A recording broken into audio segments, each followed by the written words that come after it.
All right, good evening, everyone. Thank you. Let's give him a good round of applause. Good evening, everyone. Thank you all so much for coming tonight to celebrate the opening of the museum's newest exhibit. I'm Jarrett, and I'm the curator here at the Amelia Island Museum of History. Now, before we get started today, I'd like to ask everyone to turn off or silence their cell phones so we can avoid any interruptions through our event tonight. Before we begin our event tonight, I do have a few quick announcements about upcoming programs and events coming up at the museum. Next month's Brown Bag Lunch will be presented by Bill Birdsong, who's joining us in the room tonight, who will be speaking about the Timucuan Two Spirits and the role of gender presentation in Timucua society. This Brown Bag Lunch will be the first event in our year-long speaker series celebrating Fernandina's 200th anniversary and exploring the last 5 centuries of history in this area. Join us on January 3rd for Dr. Birdsong's lecture and to learn more about the exciting events we have planned for 2024. January's Third on Third lecture will be presented by Dr. Kevin Kokomore, who will join us on January 12th to speak about his new book, La Florida, Catholics, Conquerors, and Other American Origin Stories. Dr. Kokomore will discuss the rich Spanish history of the Georgia Sea Islands and North Florida coast, from the beginning of La Florida to the destruction of the Spanish missions. This Third on Third lecture will take place 1 week earlier than our usual Third on Third lectures do in the month. So mark your calendars now for the evening of January 12th. Now, before I invite our first speaker up, if you will all indulge me, I do have a few words about this exhibit that we're opening tonight. Having arrived on Amelia Island only this summer, I was never lucky enough to have the chance to meet Steve Leimberg. His photography certainly stands on its own and has become some of the iconic images we associate with our island, but I was concerned developing this that it would be difficult for me to really truly get a sense of who he was.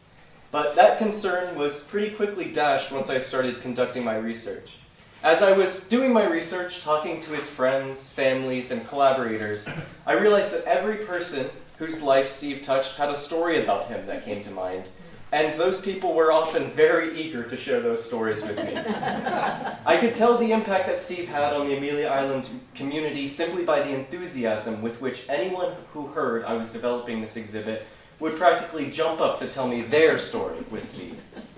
That sparked the idea for this exhibit opening event, giving individuals a chance to share their experiences working with Steve, to both highlight his connection to this community and provide a glimpse into his artistic methods. Our speakers tonight range from individuals who had their portraits taken by Steve to longtime professional collaborators.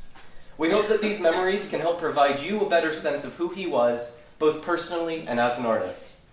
This first individual I'm going to invite to the podium is a familiar face to anyone who spent more than a few minutes in the museum. If you haven't met her here, there's a good chance you've seen one of her many, many historic costumes at our events around town. So if you will, please join me in welcoming Thea Seagrace to the stage.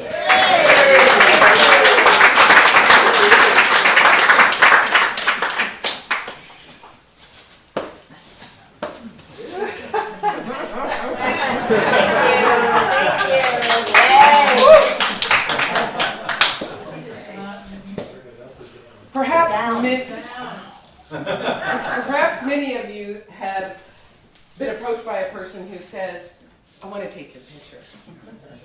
And with Steve, he didn't say anything. He just had his camera. And he walked around. And I just happened to be in costume on one of those days. And that's when he first introduced me. Of course, he said, would you mind? And I just said, why not?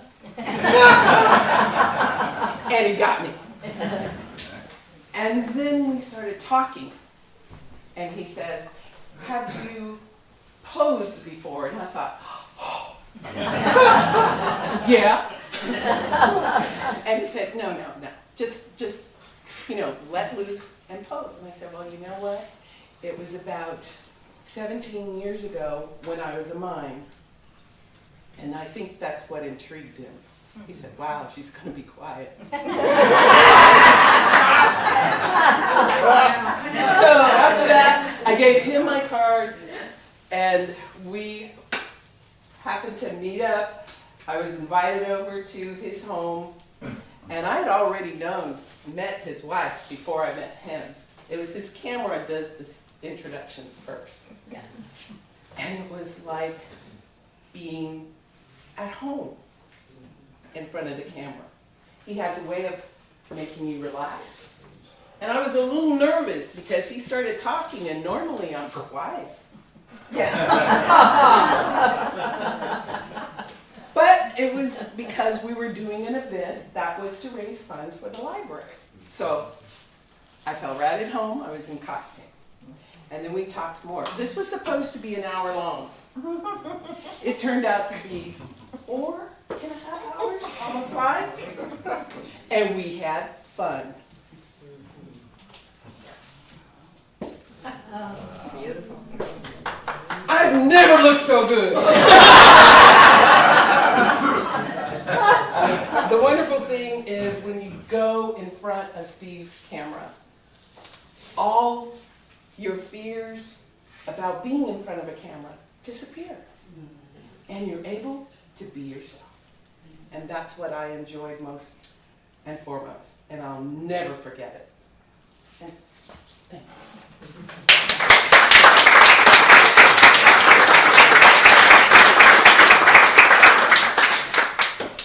Thank you so much for sharing that, Thea. The next person I'd like to invite up is Peggy Bolger, who held the distinguished titles of Florida State Folklorist and Director of the Library of Congress's American Folklife Center. Tonight, however, her most important qualification was as a friend of Steve. If you'll join me, please join me in welcoming to the podium Peggy Bolger. Of course, I would have to follow Thea. Come on now. So, as Sharon told you, I'm a folklorist, and I'll tell you, when I came to Fernandina back in the 70s to do field work as the state folklorist, and fell in love with Fernandina back in the 70s, then went other places for many years. And when we came back, Doug and I, to Fernandina, it was 2012, and I remember seeing these photographs of birds that were in galleries that I have never seen anything like it. And you know, it's funny because I think people are copying Steve now, because he was like the first person to make a bird look so surreal and just unbelievable. And so I love the fact that the exhibit is called the Bird Man of Amelia Island, because he was never without his cameras, it seems. So I didn't know Steve at all. I just knew about his bird things. And then I was asked, they wanted to do a little thing about me in the First Coast magazine, and this was about 2012. And look, I look a lot different because I had dark hair. But Steve came to my house, and it was amazing. He immediately glommed in on, what was most important about taking the picture is the collection that I have of face jugs and whatever. So I just love this picture because it's not a headshot. It's really a picture that shows what the passion is, and he really captured me without, somehow. And then the other picture that he took of me, aside from a headshot, was, this is, I think, his first drone shot. He got a new drone. So this is 10 years later. My hair has turned white, and I have a bottle tree in the backyard. And so Steve comes up to the house, and it's again for some kind of, I think it was Dickie was writing for the magazine. He comes up with, it was the first time I'd seen a Tesla, and it had gull wings, and I was like, and he comes out and he brings his cameras, and that's the first time I'd seen a drone. And so we, I didn't know what the heck I was doing, but I loved it that he kind of captured the fact, again, that's not really me that's really important. It's really what's behind everything. And as everybody will say, you all know. Wait, first I want to ask, how many people have been photographed by Steve? I knew it. I knew it. I mean, he has an amazing ability, I think, to make people feel at home, but also to capture, you know, he just kind of intuitively knows what's important, you know. And so, anyway, I don't want to take too much time because I know we're going to have some discussion, but I have to say that Steve was the most amazingly generous person, and just came and had a great time when he was doing it. He loved what he did, and he did so many things. Photography was just one. So thank you.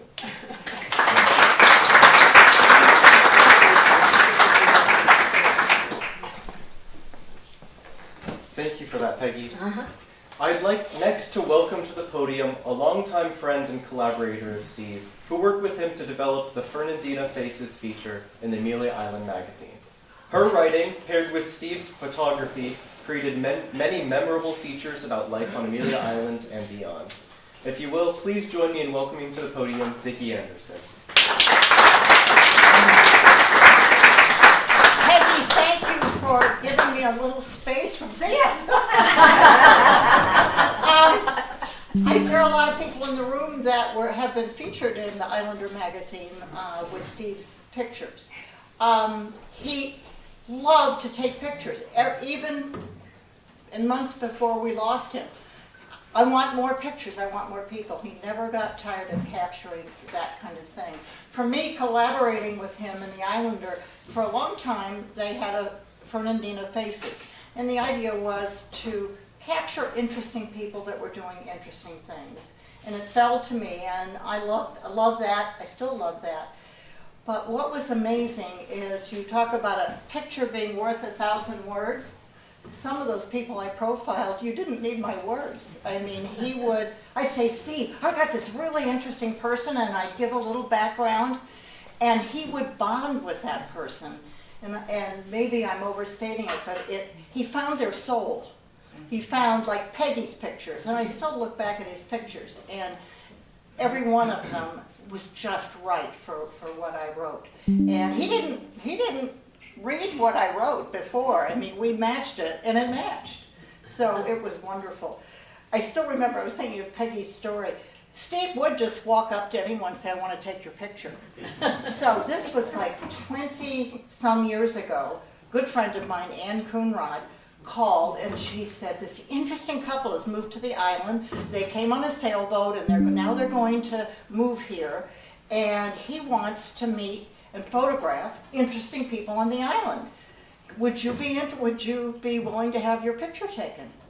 So I connected with Steve, and he said, will you come out to my house and I'll take your picture? And my husband, Shelley, said, what?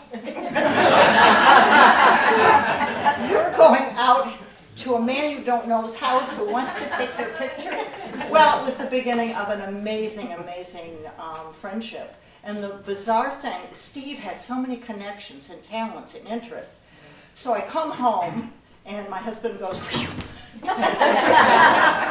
and he said, now who was this person that took your picture? And I said, his name is Steve Leimberg. And Shelley looked at me and said, Steve Leimberg? Turns out Steve Leimberg is a world-renowned expert on insurance law. Insurance law. Yeah. So all those initials you see after realtors and insurance agents, CHF, CF, what? Steve invented those, and he wrote textbooks about them. Personally, to have your picture taken by Steve is, he doesn't just stand there and go click, click, click, click, click, click. He's talking to you. He wants to know who you are, what you're doing. He would say, bring scarves, bring jewelry, bring what it is that makes you happy. And through the years, he took my very formal hat picture, and then I called him and said, the hat's going. I'm wearing a denim shirt and doing that. So, but to know the man is to know how much he cared. He would care about every single picture he took, everything he got involved in, his passion for life, his wife and his family was beyond anything I have ever known. And I still think, as I said at his memorial, the birds are out there on the plantation wondering where the Bird Man is.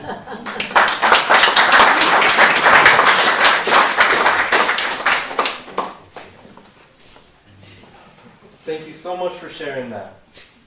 Finally, I would like to invite up two artists who worked with Steve to create an amazing body of work, documenting the beauty and diverse wildlife of this region. Some of their works with Steve include the photo books A Day on Amelia Island and A Day at White Oak. I am certain that they have more to tell you about these efforts than I can, so without further delay, please welcome up Donna and Scott Moore.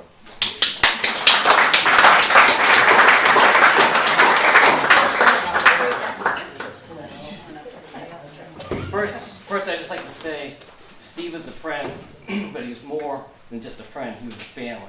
And everybody he ever contacted or came in contact with, he treated as family. He treated as family. So. You want to start with Okay. Well, I think we met Steve through Wild Amelia. initially? When we first. And then we have a photographers group downtown that he was also part. He, like Vicki said, he was into all kinds of stuff. Right. So we met him through Wild Amelia, through the photo group, through the Right. art association. Right. So then one day he goes, yeah, so they had a business proposition the three of us can do. And he goes, meet me down at the coffee shop downtown and I'll tell you all about it. So we're already there. He walks in, he's got this little bag and he plops it on the coffee table and he goes, this is it. And we're going, what? He goes, we're going to make a lot of money with Yeah. So it was a little book bag and book from Iceland that he'd gone to. And he said, over there it's sold like hotcakes. It's a neat little book. For people to travel there, it was easy to travel back with it. And you could fit in a suitcase, a carry-on bag. He says, we're going to do that here. But the book was just random photos of Iceland. Nothing really, just And it was only like postage stamp size. It was actually much smaller. it was square. Yeah, So square. he says, so we kind of talked about it. He said, well, we'll do it on Amelia Island, but we'll do one like, we called it A Day on Amelia Island. We'll start like with sunrises, end at sunsets, and everything in between. Twilight. Yeah. So, and of course, we always had hundreds of photos like Steve did of Amelia Island. So we said, okay, let's make categories like birds, wildlife, sunrise, sunsets, and we'll just go through. We're not going to pick like, you have so many photos, or you have so many photos. We'll just pick the best photos and put them all in the book. And that we had, basically it was like a third. We had equal amounts of photos of it all. Of course, I always did the sunrises because Yeah. Steve Dawn's got sunsets. Yeah, I'm not getting up. Yeah. Steve did a lot of the birds, of Yeah. course, and so. And I had a lot of landscapes. Right. Yeah. So we took about a year to finally gather our photos, meet with publisher, meet with the book designer. Yeah, that was, so we found a really good book designer. They had an office in St. Augustine and in Hong Kong. In So, London, but- in London too. Well, yeah. So me and Steve were gonna go meet at the office in St. Augustine. So we get the address, we're driving up, we're in a neighborhood of houses. And then we pull up to a house. I said, I think this is it. We're at a house. So then we get out of the car and we start walking up the driveway, and the lady comes out of the house and she starts walking over to this like Shed. big ugly shed. I was like, where are we going? They open the doors and it's a beautiful office. And they had all textbooks that they printed from their company. A lot of textbooks from the university that go to the University of Florida. Don't judge a book by its cover. Yeah, so we kind of met there and worked out. Yeah. So we spent about a year getting that, and then we did make some good money on that. It was a great adventure. Yeah, so I think we ordered 3,000 books to start with, and they were almost gone in 8 months. Yeah. So 8 months later, we ordered another 3,000 books, So we did really and well. so we did But he great. was smart and he knew what he was talking about. Yeah. So yeah. And so in that time, we just, we knew Steve was very generous. He was very wise, very giving, and we just learned so much, even more about how much he just loved life and how much he shared his knowledge of everything, photography and just business and life, and we grew so much, like, working with him. And he got me to do public speaking. Yeah. This is not a habit. Before Steve, I would never get up in front of a crowd. Yeah. I wouldn't talk to more than like 6 or 8 people at a time. Maybe. Like, I'll just sit back and listen to everybody. So, Yeah. and we started doing that with a photo group. Oh, the Wild Amelia too. Wild Amelia too. Giving We did like classes, little talks, Yeah. And he'd be in the back going, like speak up. Like I was the worst student ever, and he was the best teacher ever. Yeah. So I kind of got. Yeah. I mean, at least come and do this. Yeah. This would not have happened before we met Steve. So Yeah. It's been a journey. We loved him. We loved Joanna, of course, too. And he just helped. We just grew so much. And so yeah, I'm sure most of you have seen these books. And then White Oak, we did a book, White Oak. Yeah. I don't know if a lot of people, Yeah. a lot of people don't even know about White Yeah, Oak. I think they're selling him at Story and Song, but of course they sell him at White Does Oak. everybody know the White Oak is in Nassau County? A lot of people don't know that. So And then we did we re-collaborated, I guess you could say, with Story and Song, and they've come out with this version of the book. So it's a little bit different than our original version. yeah, so I don't think you can get this anymore. The original version. It's stuck. Yeah. Yeah, so this was the original, and so Story and Song is now carrying this size, so if you guys are looking for, we still have it, and it's still there. And this is a great version also, so they did a great job with getting that published. And then I just, Steve had another little well, book. I'm going to skip this because I don't know how much time we got. But Okay. so my part of this, I was speaking with a friend about tonight's presentation, and I was telling her the influence that Steve had on my life and Scott's life. And she said, "Oh, that's great. That's part of your mosaic." And I said, "I love that." So I'm going to read you a little write-up, and it kind of ties in with what you were saying, so I thought this was good. The mosaic of life is an exquisite collage woven together by the threads of moments, people, and experiences. Each individual, like a distinct tile, contributes a unique shade, texture, and pattern to this grand tapestry. Friends, family, mentors, and even chance encounters form the mosaic's vibrant pieces, each leaving an indelible mark that shapes our journey. Our dear friend Steve was a radiant tile within this intricate design, seamlessly fitting into the grand scheme of our life. Every shared memory of Steve forms a vibrant piece of our mosaic, and his presence is like a shimmering gem that adds depth and brilliance. Steve's wisdom, unique perspective, generosity, and eternal optimism have beautifully embellished the canvas of our lives. Thank you.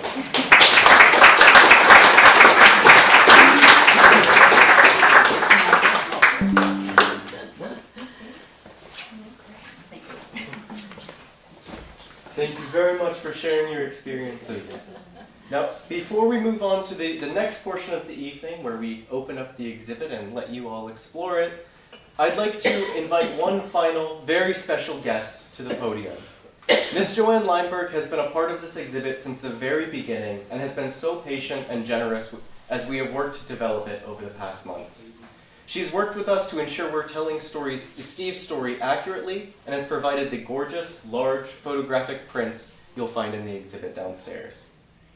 To round out our discussion this evening, please join me in giving a very warm welcome to Miss Joanne Leimberg.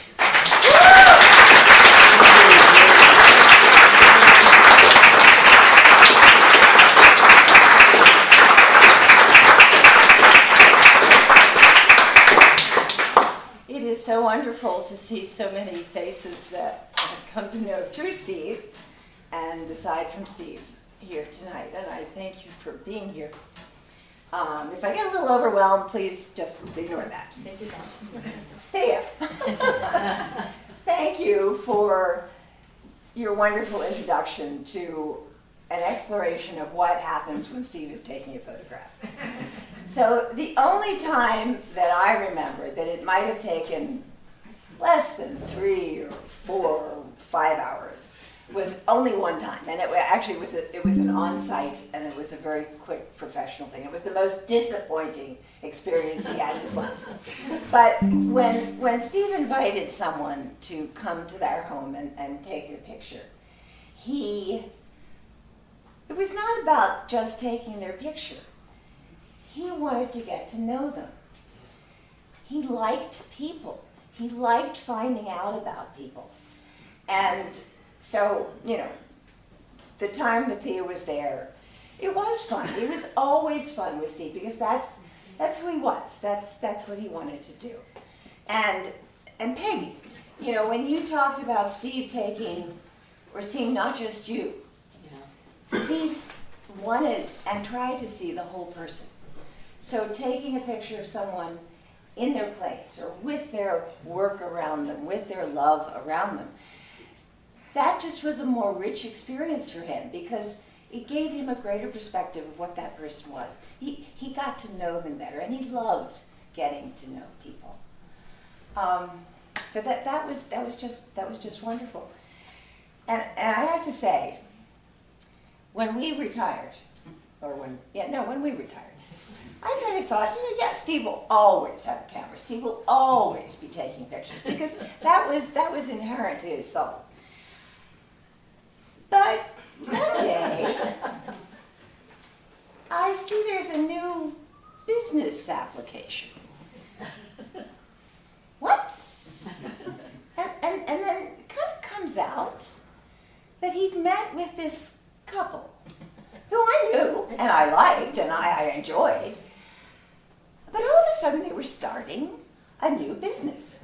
And that was fine. And Steve did the creative work, and certainly Don and Scott did a great deal of work.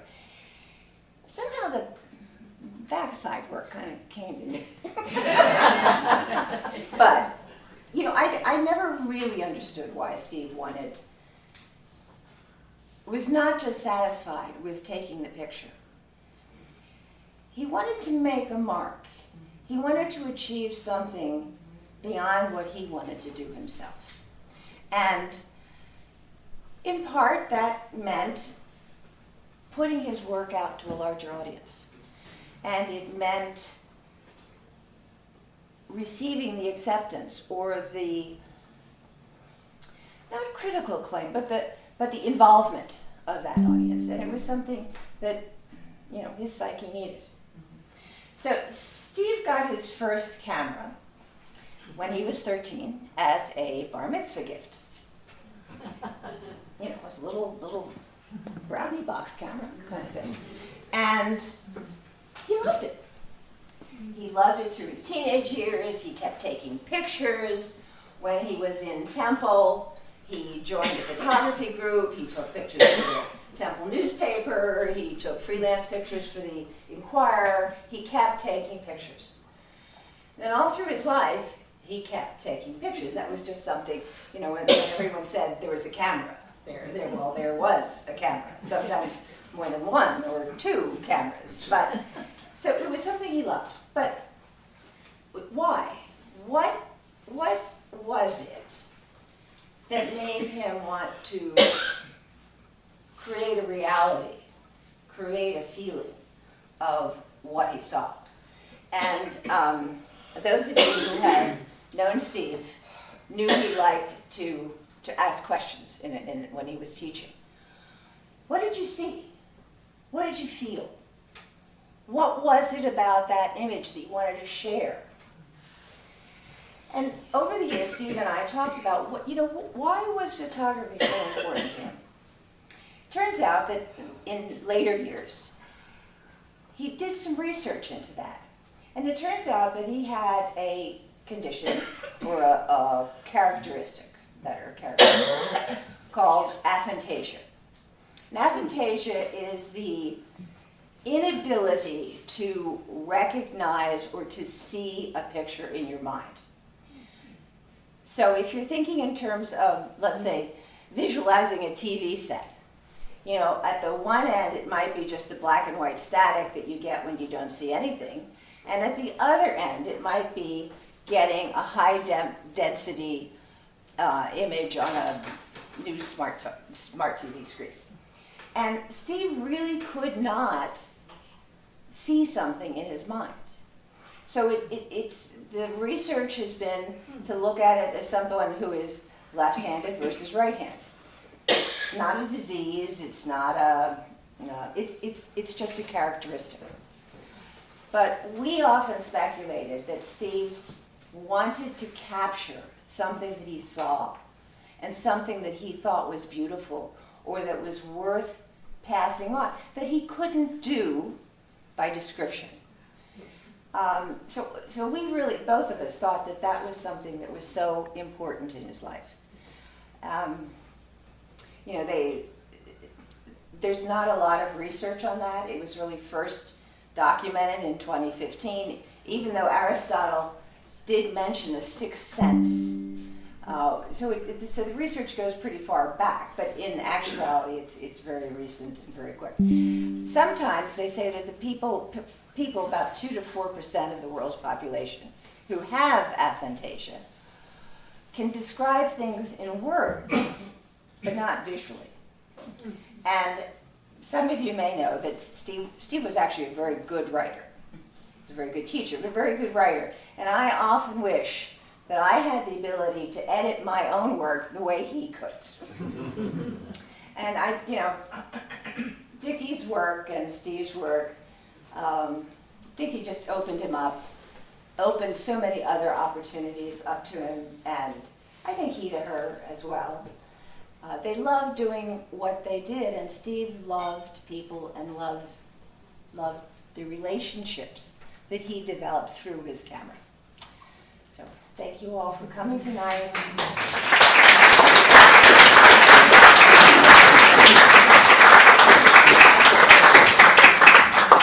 Thank you very much, Ms. Leimberg, for helping us create this exhibit and for sharing Steve's work with our community. And thank you all for coming out to this event tonight to open the exhibit. That concludes the first portion of our event tonight. And in a few moments, I think we're still setting a few things up in the actual exhibit hall. In a few minutes, it'll be all ready for you all to go downstairs and explore the new exhibit demonstrating the work of Steve Leimberg. I invite you all to stick around, explore the exhibit, ask any questions you have. Thank you all so much for coming out tonight. Are there any questions? Yes, while we have our speakers here, does anybody have any questions for them if they're willing to answer? Yes, Paul.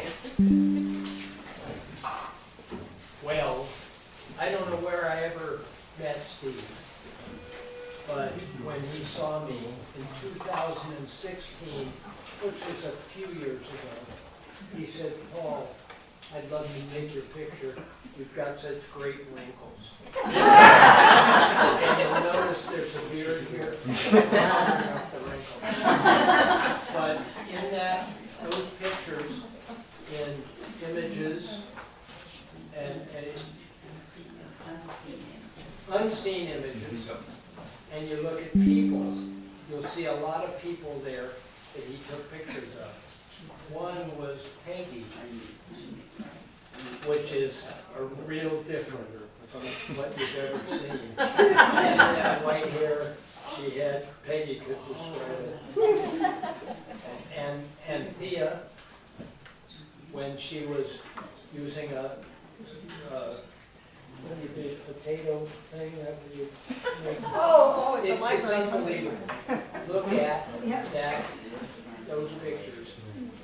We missed, and his wife was in that.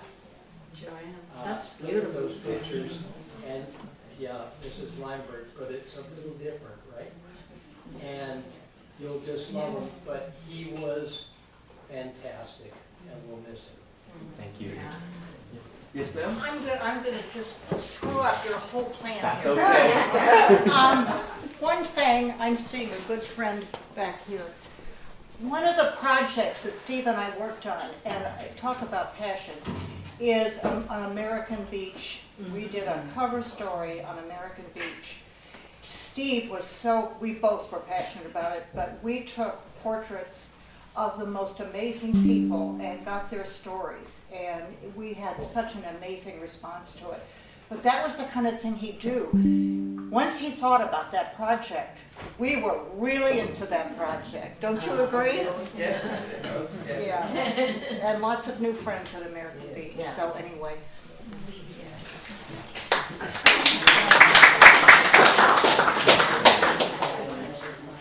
While we have all of our speakers gathered, do we have any other questions? Stephen? All right. Yeah, thank you all so much for coming out, and I hope you enjoy the exhibit downstairs. Thank you.